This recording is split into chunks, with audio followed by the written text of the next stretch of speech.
Hello, everybody. All of you are welcome in English class.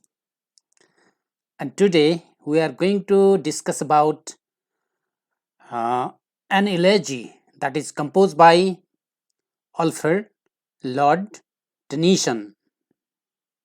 Okay, let's go. Very brief introduction about the poet.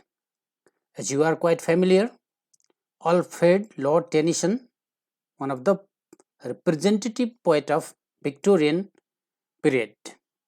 He was born in 1809 and died in 1892. He was a British poet laureate, very famous poet who belonged to the royal family. His notable works in Memoriam, Locksley, Break, Break, Ulysses, these are his some of the important works. He was a poet laureate of Great Britain and he belongs to Victorian period of English literature. Very short introduction. Now let's see the poem. Poem by Alfred Lord Tennyson. Break, break, break.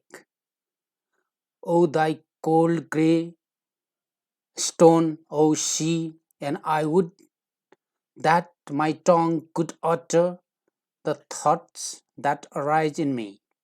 Okay, that is the first stanza of the poem and clearly shows that it is an elegy. He is in the state of melancholy, very, very melancholic, sad mood has been expressed in this poem.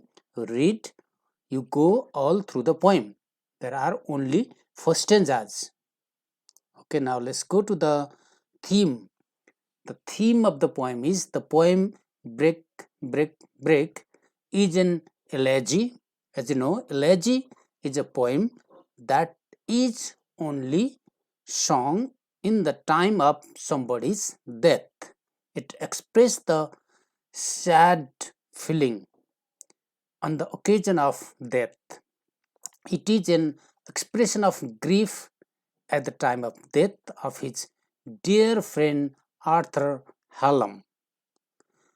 With the breaking of the waves of the sea, he expresses the sorrow and the theme of the nostalgia and isolation and the expression of melancholic thought in the special sad occasion on the occasion of the demise of his friend. He expresses sorrow, grief, the pain of departure. Now, interpretation of the poem. The poet is full of grief at the death of his friend. He observes the waves of the sea striking on the rocks. The poet observes the sea waves rising and advancing, striking against the rock. That moment he observes that melancholy feeling is expressed there. The poet is unable to express his sorrow as the sea does. His sorrow is too deep and he's overwhelming, and he is overwhelming in spite of his desire to get rid of from it. He wanted to express something but that cannot be uttered by his tongue. His grief is in his heart that cannot be expressed in the words. And he observed the situation. There may be gloom in life in the world, but the children community is indifferent because at that time the children are playing. Even though the poet is very sad, he observed the children, they are playing. The merry-go-round of the human condition uninterrupted means other worlds of the humanity, they are continue their works in merry way.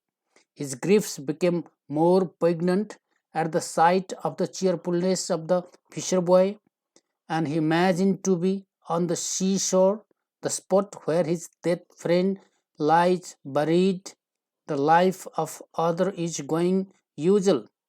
The fisherman's children and the sailor boys are in pleasant mood. The ship coming from abroad, the stately ship, okay, that is continue to sail the voyage. Except the poet, the world is in cheerful condition. Only the poet is in the gloomy situation, melancholy situation because of the death of his friend. Only the poet is sad because his friend Arthur Hallam died. So he is lamenting on him. He is lamenting on him. He is pouring out his pain, standing near the burial place and observing the sea waves beating against the rock and rocks one after another. Thank you very much for your listening.